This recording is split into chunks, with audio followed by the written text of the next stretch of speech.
Ladies and gentlemen, I cannot tell you what an honor it is and a pleasure to introduce to some and really present to others someone who has been in the game, as we call it, the industry, and more importantly, in this game of life when it comes to music, creativity, and business. He is really, as I just told him off air, a role model. So I'm not going to delay it with any other talk. I'm just going to get right to the content, get right to the source of all things when it comes to Manafest. Chris Greenwood, welcome to the God and Gig Show. How are you doing, sir?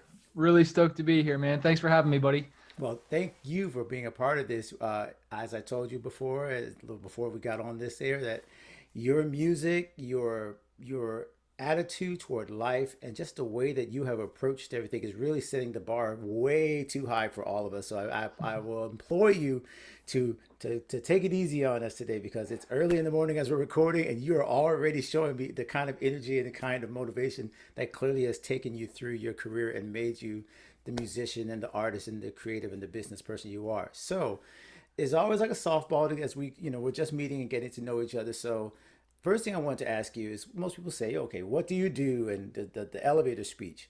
But Right. because you do so much, and I know that might take up all of Yeah. the entire interview, I wanted to start it with this. Do you think there's a label that you can even put on yourself when people ask you that question, like you probably answered thousands of times, tell us about yourself. Which label do you start with and why do you pick that label? Because you do so much in this industry as a teacher, business person, as an entrepreneur. Yeah, what label do you use when people ask you that question, and how do you pick that, and why do you decide to use that as what kind of like your identity, because there's so much that you do. Yeah, absolutely, man. And it depends on who I'm hanging out with or if I'm at a conference or I'm around artists. It actually changes. Sometimes I will say I'm a full-time rock artist and songwriter. Other times I'll say I'm an online marketer or, an entrepreneur. Sometimes when I'm hanging out with my real estate buddies, we'll talk about that. But I've never put on the moniker of, a real estate guy or anything like that, just more entrepreneurship. But it's an interesting thing, how we identify ourselves. I could identify myself as a skater sometimes, or from with Christians, it's a Christian. But in the whole business sense, right now, music is definitely my full-time thing. I haven't fully stepped back from the music marketing stuff and helping artists. I'm definitely still doing that and emailing my list and coaching every month. But music has definitely taken. I've really dived into it this year and decided I had to make a decision. And that's one thing I tell artists a lot and just people, like, you got to focus, man. You got to follow one course until successful. Unless you want a little hill here, a little here, and then another little hill here. Yeah. If you want something to grow, you have got to put your energy into it. And my wife, like, she kicks my butt. Like, I don't even know if I have it right here. It's actually in my journal. She wrote, she's like, give me your book. And like, I can't show the whole thing, but it says Chris Greenwood. It says music, inspire, educate. And so it's like, it's got my music lane, my inspirational lane with Fighter, and it's got smart music business. So those are like the three things I'm trying to build, right? But as I've focused on just Manafest this year, it has been amazing how doors have opened. And it's just like the thinking, like just like putting your consciousness on it when you go to sleep and you get ideas. Like, we were sitting downstairs and I was like, I got to email these people. And so I started emailing them. And all of a sudden I'm getting responses. I'm getting added to Apple Music playlists and Amazon playlists, which we've never gotten before. And it's because my brain was allowed to focus on it. And, Mm. all of a sudden now we're hitting 650,000 monthly listeners on Spotify. And, it's pretty big growth for me in a short period of time. And again, it's because I'm focusing. And I wanted to say this, I'll get my rant over here, No, to the artists, is that, like, I was shipping out even packages and doing stuff to reach out and knock on doors. And I have the same doubts you do. Why am I doing this? Is this really worth it? Is this actually moving the needle? And then, a week goes by, 2 weeks go by, and then you see fruit from it. And so that's why I tell artists, man, if you want to, reap something tomorrow, you've got to plant something today.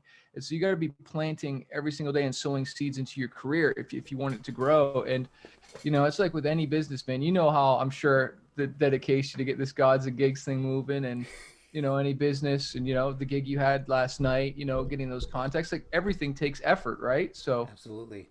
Absolutely, man. You said now you dropped so many nuggets in just your introduction. This is what I was almost afraid of. It's like we're gonna have to rewind this 100 times to get everything that you just dropped on us. Number one, I caught the I believe it was a anagram for focus. I said follow Yeah. one. Can you repeat that one? Follow, Just yeah, follow one course until successful.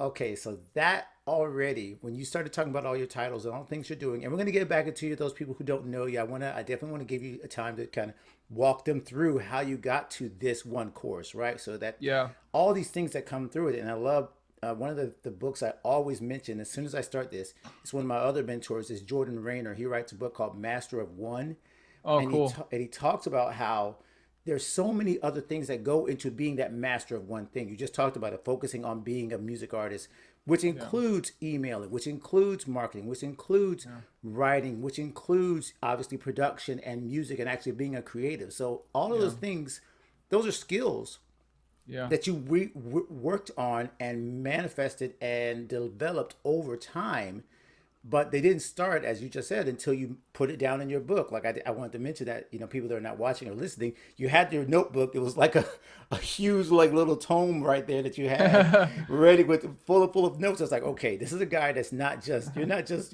putting this on a spreadsheet. Like you've got it Yeah. handwritten. You got your dreams and visions and goals like right there, right Yeah. in front of you where you can pick them up and focus. So I thought that was so cool. But right away, Yeah. like I said, can you tell them a little bit, since they're not going to go on Wikipedia you right away, tell them Yeah. how you first started, how you got into, as I've read and learned and so inspired, how you had those difficult moments at the beginning of your life and your Yeah. career, and how it started to evolve into this point to where, you know what, I need to focus on being a musician because you were called to this out of Yeah. some tough stuff as I read. Can you tell us a little bit about your beginnings and how you Sure. developed as a musician in the first place?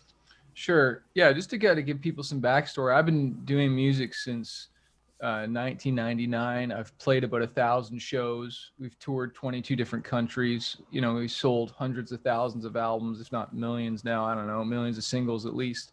And, had some pretty crazy success in Japan at one point, radio hits, lots of flops, signed to a deal, independent record labels, not like major. The majorest one was in Japan with EMI, which was cool. But, been doing it indie now for a long time.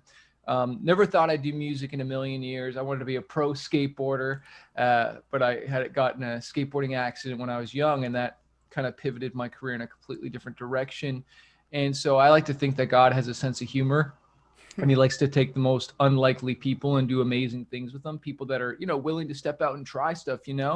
And for me, fear used to really hold me back. And a lot of that stemmed from losing my dad to suicide when I was 5.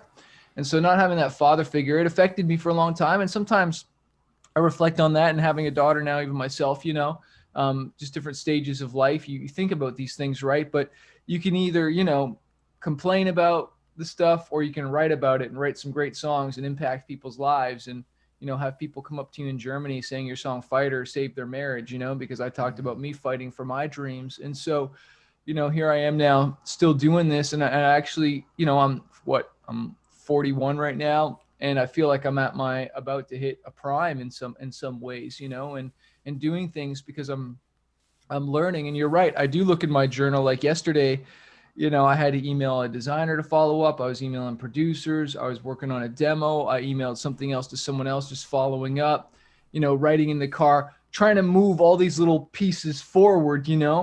And again, what I say to artists is like, don't look at this thing as this big, huge thing, or it's going to stress you out. I Yeah, didn't email my yeah. list yesterday. Okay. Forgive me. Don't judge me. I forgot to email my Manafest list, or I think I did, or did I? I can't even remember, but I see try to that email them, see that's the crazy thing about it, is that there's always going to be one more thing, right? And that's kind of where I want to go back, and number one, thank you for sharing transparently about the struggles, because it's so easy, right, to start with the mountaintops, but a lot of times people don't know. If they see you right now, if I direct people to say, hey, look this guy up, even though you've written about it, even though you have an entire book about how you overcame these struggles, and now you have another book on how overcoming another struggle in financial, right, and Yeah. becoming debt free and all these things. So people still, I think, focus on the end. It's like, well, he got there, so it must be easy for you because you're a marketer. Because I've Right. actually taken your course. I think it was a Udemy course that you had on marketing and being able to like get on Spotify playlists and things. I found you through that too. So you kept running. I kept running into you in all these different sources. Like, oh my gosh, this guy Crazy. again. He's in Yeah. so many places and doing so many things. So I might look at that as myself being a musician and an entrepreneur and say, oh, Yeah. I don't have a course yet. I don't have this yet, and he figured it out, and he it must be easy for him. So, can you talk about a little bit on how you started to learn these things? Like, did you have a mentor? Did you get into the Yeah. game as an independent artist and say, "Oh, I need to know, how contracts works, how touring works"? Like, did you have somebody kind of guiding you, or did you just have that kind of do-it-yourself hustle mentality and learn all this on your own? I definitely had a lot of people helping me. I had my buddy Trevor from Thousand Foot Crutch.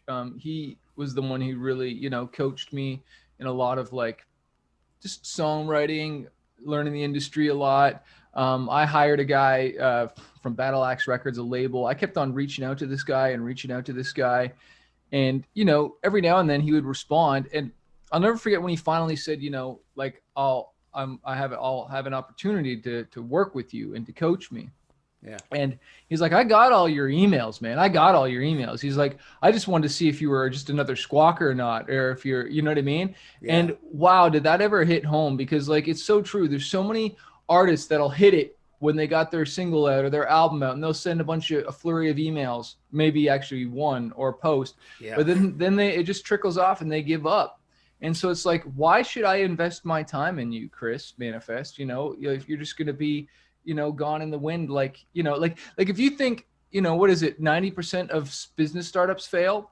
99% of artists, I'd like to say, failed it. You know what I mean? Yeah, Because, yeah. and it's out of there. It's not because they failed, it's because they quit. There's a big difference between failing and quitting. Many artists, it's not that they fail, it's that they quit. And just to share some, dude, it's not easy for me either. I'm going to read this like straight up. This is not edited.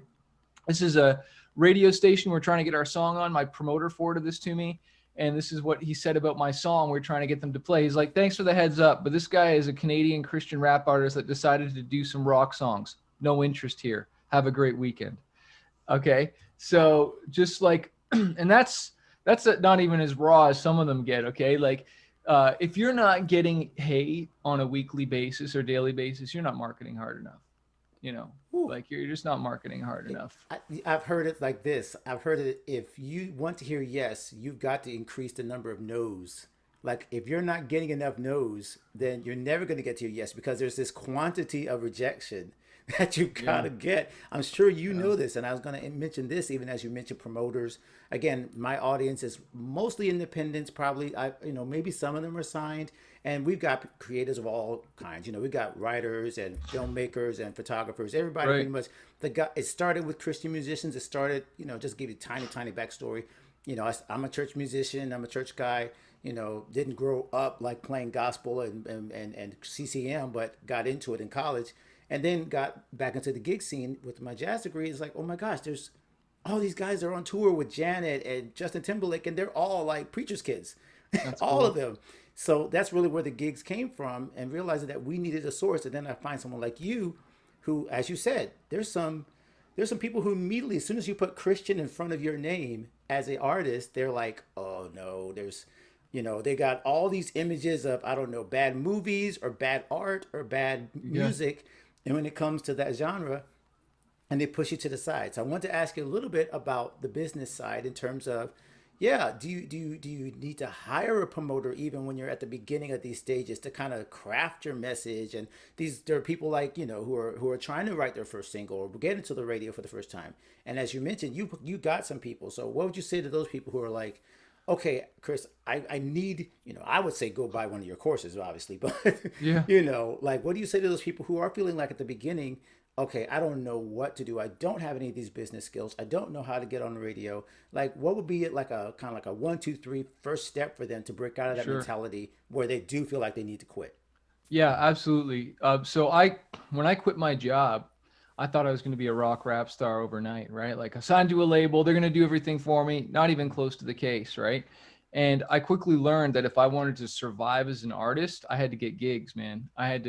Touring was my bloodline, for paying the bills and stuff like that. And Yeah. so I when we would drive to shows, I would always get my buddy to drive, and I was hammering out emails. I'd tether my phone. I'll never forget, this is like pre-iPhone, tether my phone, internet, and I'd be sending like 50 emails a day, okay, to get maybe 10 responses and 2 or 3 no's, Mm. or 2 or 3 yeses, you know what I mean? Okay. And maybe Yeah. one gig book. So that's like 1 out of 50 booked, or 2 out of 50, Yeah, okay? like 2%. Yeah, like 2% response, whatever. Yeah, Yeah. exactly. So it's like that's the amount of, and a lot of artists aren't willing to do that. And I was looking up these contacts myself and finding them on the internet. And, sometimes I would even cold call, like I would follow up with a phone call, and it's just like, hey, we want to play the show. I'll never even forget, like, a church guy's like, well, why should I let you perform in front of my kids and stuff like that? And like, one thing I'll say too, when you're emailing people, and there's so much we can cover with this, but you want to be short, clear, and to the point. Like, what do you got for them? What do you want?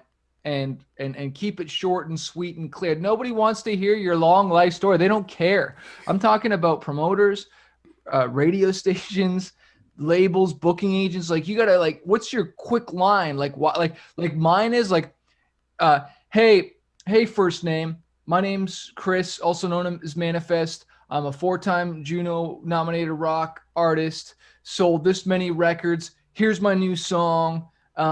Would love to see what we can do about working together, or get on your station, or tour. Like, talk soon, Chris. Like, phone number. Like, just Yeah, short. You know what I mean?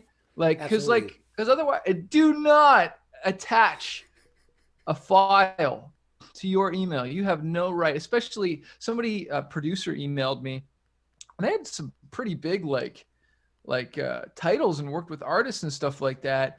And so his lady or whatever emailed on his behalf, and she CC'd him and emailed me. It was a 10 megabyte PDF of his EPK showing all his work and stuff. And Wow.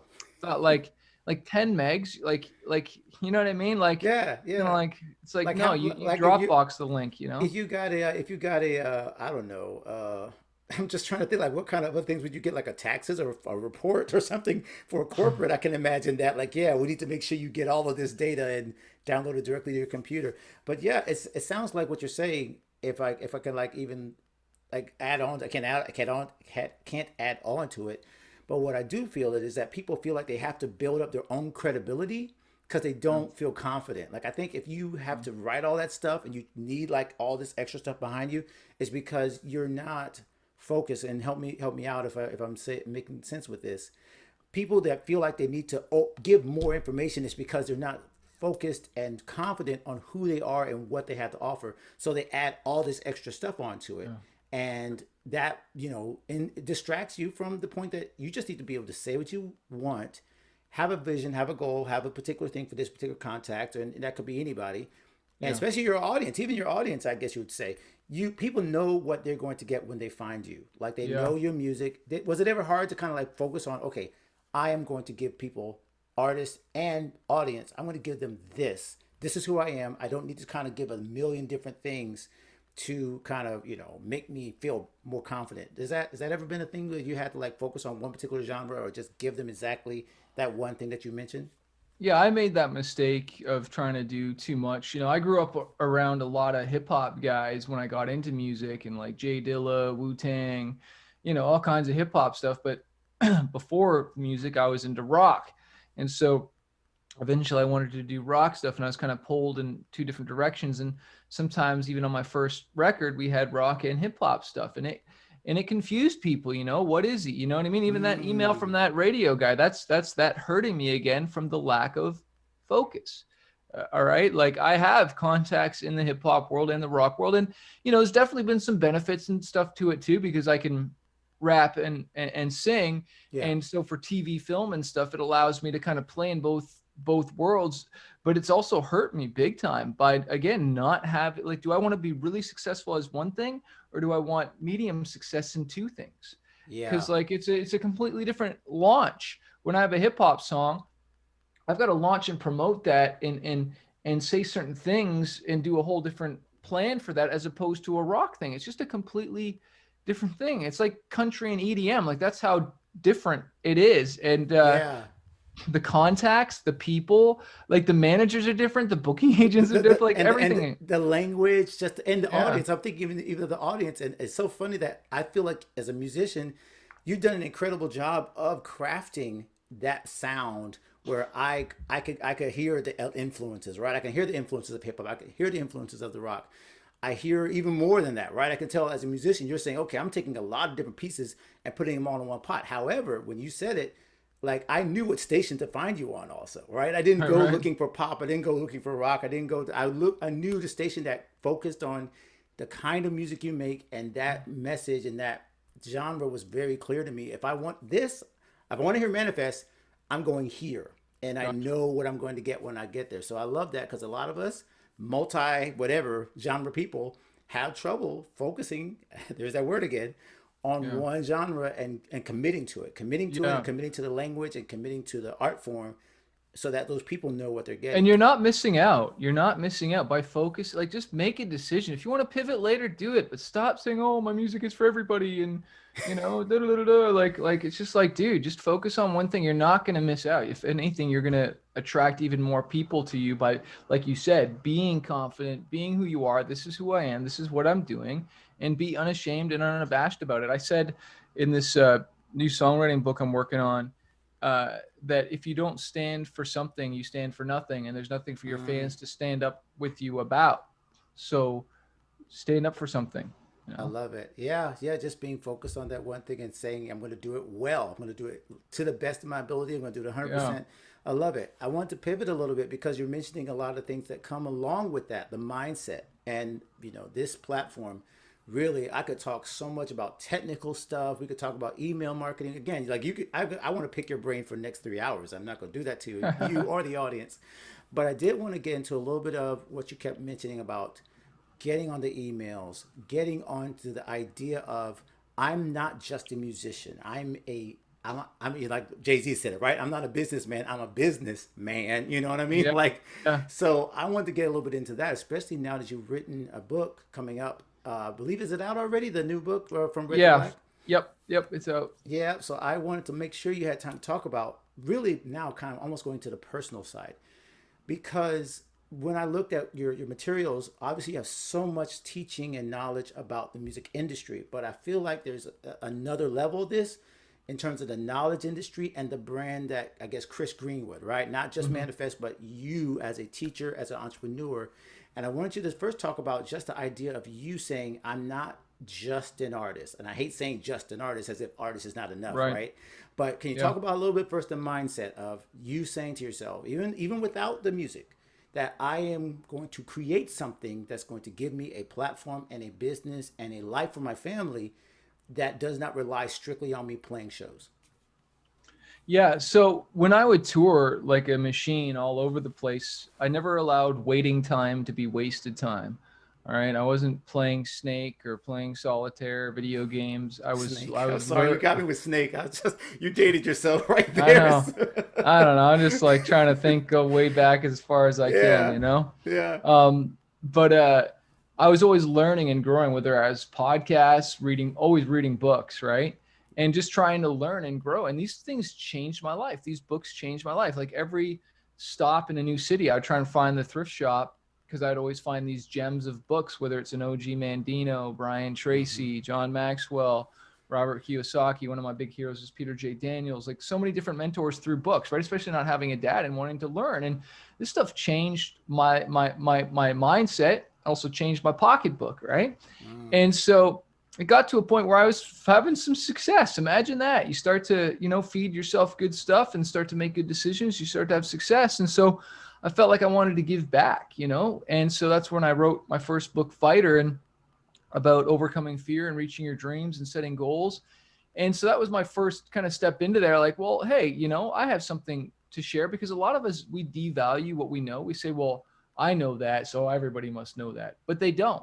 They don't know mm, that. And so, and that is worth something. It has value. Just like artists need to see that there's value in their music, there's also a value in your knowledge and what you know. absolutely.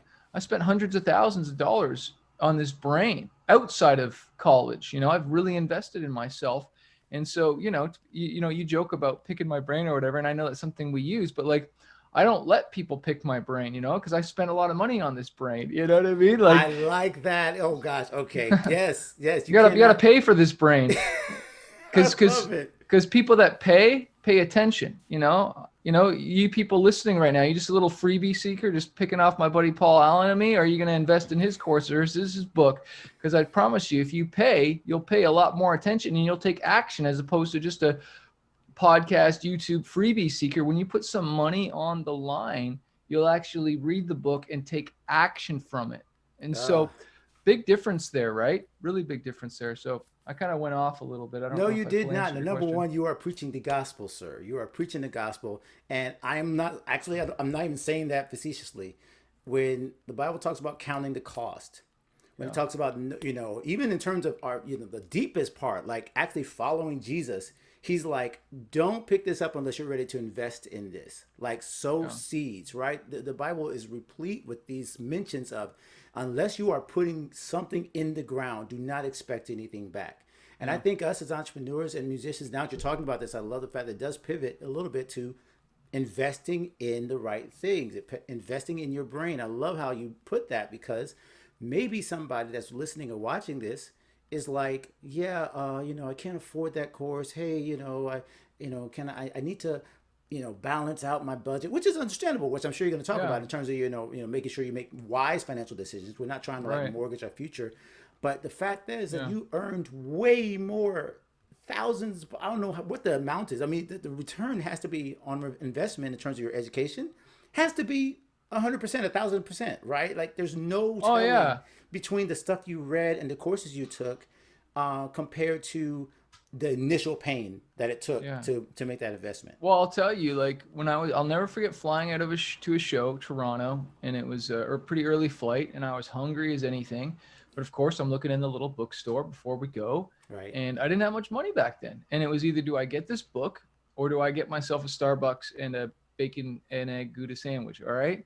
And I chose to get the book and just eat the snacks that were on the plane and wait until I got the show to eat. So I literally starved my stomach and fed my mind. You know what I mean? And that book, what I got from that, now I can get a Starbucks or food anytime I want. So it's like delayed gratification, and investing in my mind is something that's going to pay back forever. Because this is one thing we don't realize, and this really spoke to me, is that you read a book or you pay for a course, or you release a song. Even like, let's talk about like even just investing in the marketing of your music. you know the lifetime value that you get from learning and going through those experiences, like it pays forever, by falling on my face learning these things. Like, I'm still making money from those experiences because I learned something by going and paying the money to work with a producer and learning to work with them and learning how to write songs. Like, I'm still benefiting from the 1,000, 5,000, 2,000, whatever I spent to hire that studio. Like, that was like my education, Yeah. right? Yeah. While I'm making my music, it's still paying dividends today. So I want to encourage artists, because, I'm not ever trying to beat anyone up. I want to encourage you that, like, you might not see the ROI now, but you got to think of not the ROI today. You want to think 5 years, 10 years, and the lifetime ROI from it. Absolutely, absolutely. So well said. And right there, I wanted to mention, since we're talking about investing, since we're talking about making the right decisions now so you can reap the benefits later, right? What does Dave Ramsey say? Live like no one else, so that later you can live like no one else, right? Yeah. So I want you to really just continue to impress upon the people, especially when it comes to debt, finances, because you've written a book now about that. You wrote your first book, Fighter. And by the way, I Yep. love the fact that you then branded your audience as fighters. So that was really awesome. I noticed that. I was like, okay, that's slick. That's just so smart, because it really does define you, right? Overcoming Yeah. obstacles. And so now people understand that if you're part of your audience, that they are taking on that same mentality, that they're not going to give up, that they're going to overcome. And then all your motivational stuff, I get hyped just watching your YouTube, right?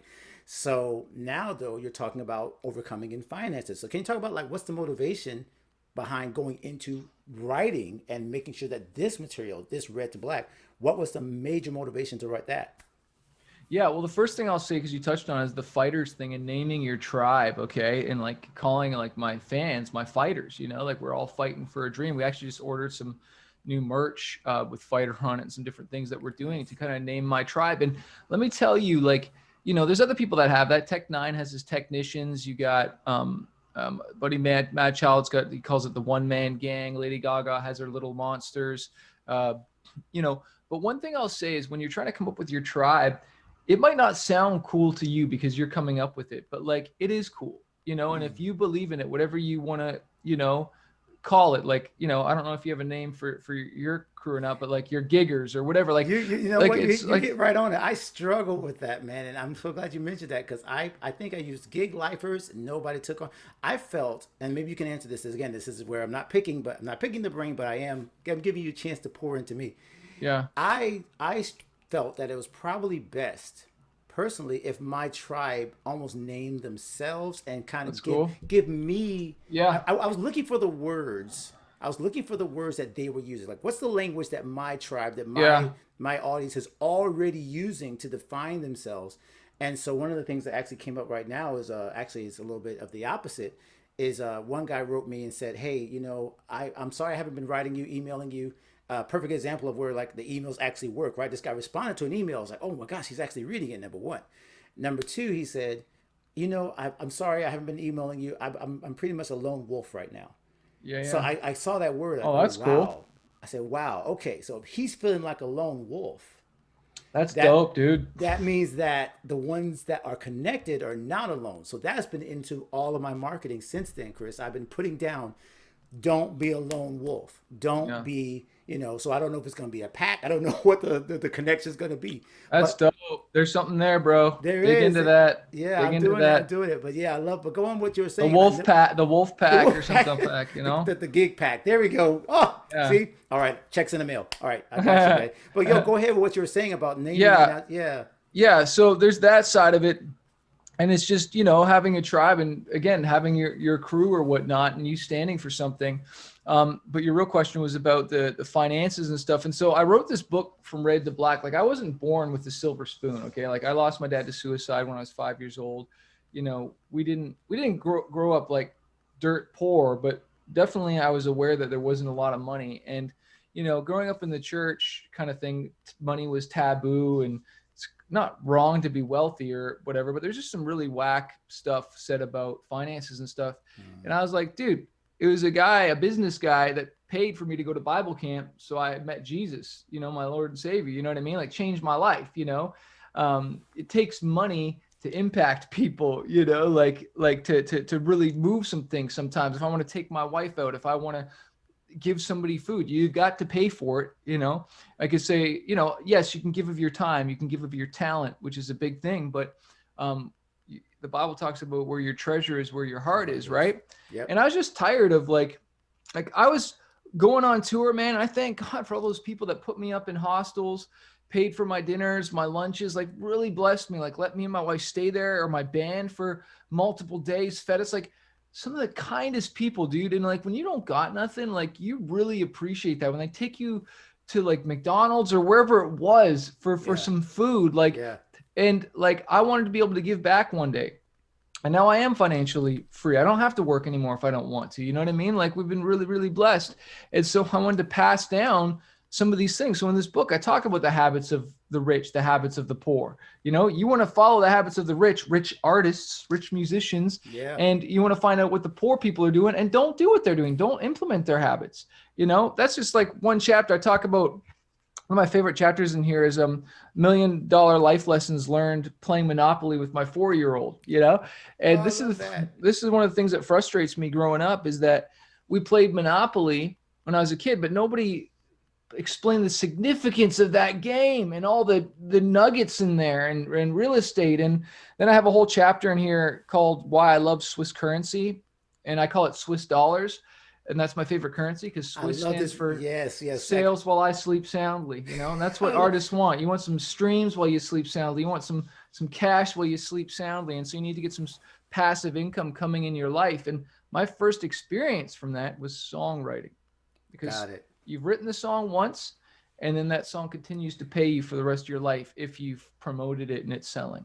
And the key word of that, you said songwriting, is the ownership. And you mentioned even the Monopoly thing. We used to get into the biggest fights over that game, right? But you're right. Like, we never talk about ownership being Yeah. the whole point of that, is that you own your platform, you own your music, you own your knowledge, your IP, right? You That's intellectual, and your everything in your mind is now something that nobody can replace. I see a lot of people, even in terms of our community. Oh, well, I don't want to put this out because someone might copy it or someone might do this. Yeah. And I've just found that action and motion are immediately kind of like stakes in the ground and flags. Like, nobody can copy or wants to copy or wants to go to the copy once they see the real deal, right? So Yeah. once they see that you, like, example for you, maybe somebody does say, oh, I'm going to go and grab all of Chris's stuff and I'm going to try to create my own course.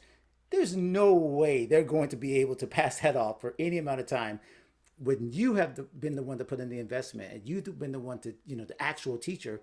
So I think people just have to get out of their own way and say, hey, I want to own this. I want to own my Yeah. platform. I want to own something that I can, like you said, can give a inheritance to my children's children, right? That's what the Bible Yeah. says.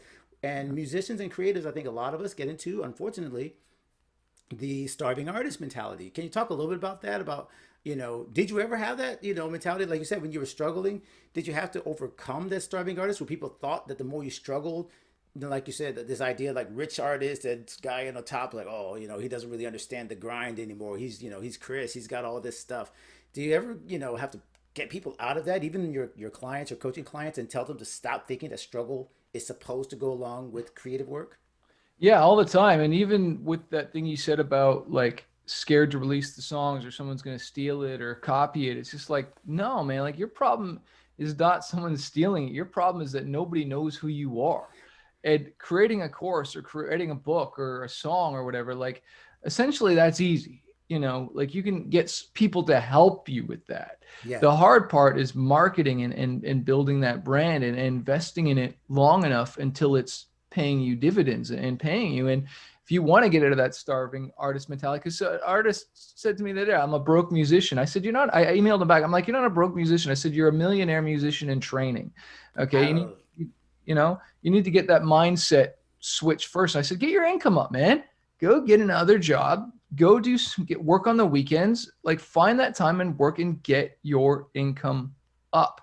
But the starving artist mentality, like I guess like when I was getting into music, I had a full-time job, right? Like I was working, but I was taking while other guys were like buying clothes and all this stuff. Like, and I remember when I had to get a car. I had to get a car to get to work, right? right, But I right. didn't get like a fancy car. I got like a little white Toyota Tercel.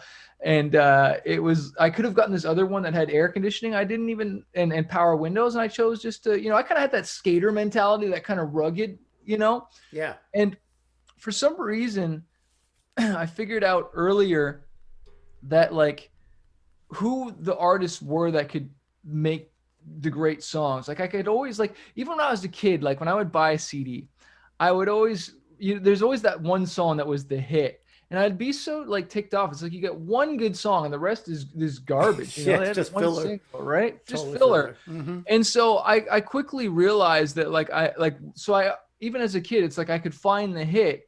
And so with me, with my own music, it's like I was able to find I could tell myself the truth, like what was a good Yeah. song and what wasn't. And I wanted greatness. And so I never had like the idea to starve and like I had to starve. I didn't know how to make money. I didn't care about making money. I just wanted to make art. I just wanted to put it out there.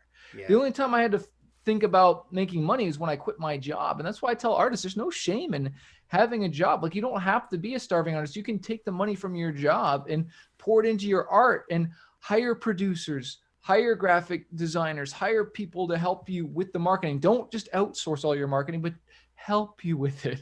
Yeah, I love that. I remember there's another interview I had with another gentleman. I think he works with a production team called the 30s, Dre Marshall. So he mentioned that. He talked about do what you can to teach people how to help you until you can, obviously outsource it. You can't do everything, but that kind of yeah, bootstrap it. Like, Yeah. have that bootstrap mentality where, yeah, for a little while, you do need to be an accountant. For a little while, Yeah. you do need to be a Yeah. promoter. You do need to be all the things until Yeah. you don't have to be all the things. And I think a lot of Right. us, again, at this stage where even I'm learning from guys like you and Shane, right? I'm learning, hey, I do need to be up writing those emails at 5 in the morning and 6 in the morning. And so I can get to my job at the church and podcast and produce this other podcast and then go and I got to be a lot of things right now. But the Yeah. goal is to not have to be all those things and to It's continue to good. build on what, I'm learning. Like you said, that knowledge and that investment in yourself. It's all like street smarts and sweat equity that eventually turns into real equity and real knowledge and real income, right? So Yeah. I love that so much, man. You're absolutely blessing me right now. I want to make sure before we go any further that you kind of tell people, like, I think you've covered so much. Oh my gosh, we've gone from music to art to business. I want to make sure we talk about just you as a man and a husband, because I heard something that you mentioned on an interview with Shane. Mm. That, by the way, I'm mentioning Shane, guys. Shane Sams, Flip Lifestyle, is one of the best business coaches I've ever had. He's really helping me to get to the mentality you're Yep. talking about. Starting my membership, finally monetizing an audience. Not just saying, "Oh, I'm just going to get," like you said, almost like starving and, "Oh, I can't offer anything for money. I just want to help people." And it's like, well, yeah, I can't help anybody if I don't have resources to help them. So Yeah. I'm really working on that to build that with Shane. That's But I awesome. I noticed you mentioned in an interview with him about why you eventually got off the road. And you guys were talking about marriage. You were talking about your daughter. And I just want to make sure that we bring this back again to the individual that's listening right now. That's like, okay, again, Chris, it's all great, but they're looking at their family. They're looking at, oh well, you know, can I really have this dream? That's really what I'm getting Yeah. at. Yeah. Yeah. Yeah. Yeah. I want what you have. I want to be able to stay home with my wife and family. I want to and children or whatever. But can you talk about the lows of when you didn't have it? And what you mentioned to Shane in that interview was that you made a covenant with your wife, not a covenant with music, and that Right. struck me. So many of us feel like maybe we're tugged in two different directions: art, creative life, Yeah. business, family, and one has to suffer. Can you talk about a little bit Right. about how you overcame that so that you can enjoy this personally as a man and a husband and a father? Well, yeah, even before I was married, growing up, unfortunately, saw guys making decisions regarding, relationships and stuff like that and going on the road and messing things up and cheating on people and just doing things that I really didn't agree with, even before there was any success around this stuff. And then, I'm going on tour, whether that was mainstream bands, Christian bands, and we played bars, clubs, excuse me, played it all. So I've seen a wide range of some pretty gnarly stuff over the years, from China to Japan to Singapore. We've seen some stuff. And so I always made a deal that I was going to, protect my marriage. Like, you can build your reputation and your character for years. Okay. And all you have is your reputation and your character. You can be building that for years. And in 5 minutes, you can throw it away. One post on social media, one Yeah. situation with a girl you don't even know, guy you don't even know on tour, you know what I mean? And just throw that reputation away because you blurted out. Or, a drunk man will do things a sober man will never do. You know what I mean? You'll do things when True. you're drunk that you'll never do when you're sober. And I'm not like anti-alcohol or anything like that. I just kind of know it's fire. Just Okay, you're being playing with yeah, fire, yeah, yeah. Proverbs and talks you're just, about that, man. The yeah, Bible. just opening up doors to things that, and there's a cost. That's what I think me and Shane were talking about, is that there's a cost to these things. Like, you say you want to go on tour, you say you want to do these things, but do you know the cost of going on tour and leaving your wife or your kids for that time, and the risk that goes involved with it, and not being there, and just and being away. And like, I was away one time for a month and a half. We did I don't know how long we were in Japan, then China, then Canada, then US. And it sounded all sexy. You see all the tour dates and you're all Yeah. excited. And then all of a sudden you're out there and there's, hookers flyers being put under your door in China and different things. And all of a sudden you're tested, and people in the green room that shouldn't be there. And, you got to make a decision, like, how are you going to live? What's guiding your life? Well, for me, it's my Bible. This is what I guided my life from, and I know not everyone's a believer here, and I'm not trying to push anything, but like, what's guiding your life to make this positive decisions? Like, this isn't even just about Jesus. This is just about you not screwing up your marriage. Like, whether you're a believer or not, you don't want to live with that. Right. And so, me and my wife always, wanted to protect things. So a lot of times guys would go out after the shows. I'd go back to the hotel and put on preaching and go to sleep, and or read a book and go to sleep. Like I wasn't like this crazy partying guy. Like sometimes obviously I'd go out and have fun. It's not I didn't have fun or anything like that. But I was always trying to put, what do we call them? Barriers or Yeah, the boundaries. There's boundaries. Yeah, boundaries boundaries. for sure. I love that, and I love that. Most importantly, that you just mentioned. I've been very clear that this is, this platform is not a church. It is not a para-church. I put God in gigs because that's what represents who I am, right? Like That's it's just cool. in that order. Like I started with church, and then I got into gigs. So okay, it's God in gigs, and I think the way Cool. that I always push this, not push, but the way I always kind of field it to people when they ask, okay, well, is it, yes, it's a Christian organization, but it's a Christian worldview. And it's because these principles work for anybody. Like you just said, Yeah. if you follow things like Proverbs, if you follow things like, the wisdom and just making sure that, like you said, making sure that you're not hanging bad, what do you call it? Bad, I can't think of the name now, but when you're around the wrong people, I just totally Yeah. messed up that verse. No, I know But what you're talking about. yeah, so like that's not something that doesn't work for non-Christians, or especially when you're a Yeah. Christian in these mixed environments in the mainstream. You have to be a light. You have to kind of be Yeah. aware of your surroundings and just be wise and make good decisions. And the Bible and the Christianity of it helps you make those decisions so that you can be a better musician, so that you can be a Hmm. better artist. Like it makes you better because you don't have that drama that knocks so many of us out of the game. Like how many behind the musics do we have to watch, right? Yeah. To Yeah. realize that when you let those things into your life, it actually keeps you from making the art that God blessed you to make, that to make the music that can bless people, entertain, inspire, and encourage them, Yeah. because you're busy dealing with the drama. And trust me, I'm I'm the chief of sinners here. So I've learned Yeah. my lessons the hard way too. Yeah. And that's why I'm really thankful for guys like you to say, hey, you can, I don't want to say you can have it all, but you can learn it all, right? You Yeah. can learn from people like you and have a career that blesses God, blesses people, brings them to a place where they can actually see this dream and fight for it and achieve it themselves. So I That's love good. this. Chris, this has been amazing. I don't want to Cool. take, I mean, I could like, we say, pick your brain for hours and hours and hours.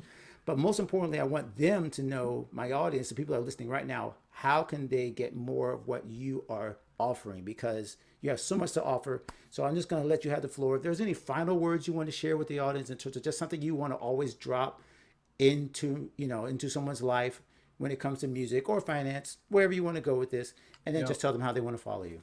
Sure. Well, I always tell people, I say one of my fighters, and the reason I call them that is because a fighter isn't someone who never fails. A fighter is someone who never quits. You're going to fall down. You're going to go through some dark moments. I go through them too. COVID hasn't been a walk in the park for, any of us, I'm sure, and, but what are you going to do during those times? You're going to write about it. You're going to sing about it. You're going to just move and keep creating. So I want to encourage everyone. You're not alone. You got the leader of the wolf pack here, right here, my man, Well, Paul Allen, oh my and God. just killing it. But if you want to reach out to me, smartmusicbusiness.com is my music marketing, and they can look me up on YouTube for Manafest or Spotify. Manafest is my music, and yeah, just wish everybody the best, and just want to help the next generation of artists go get it.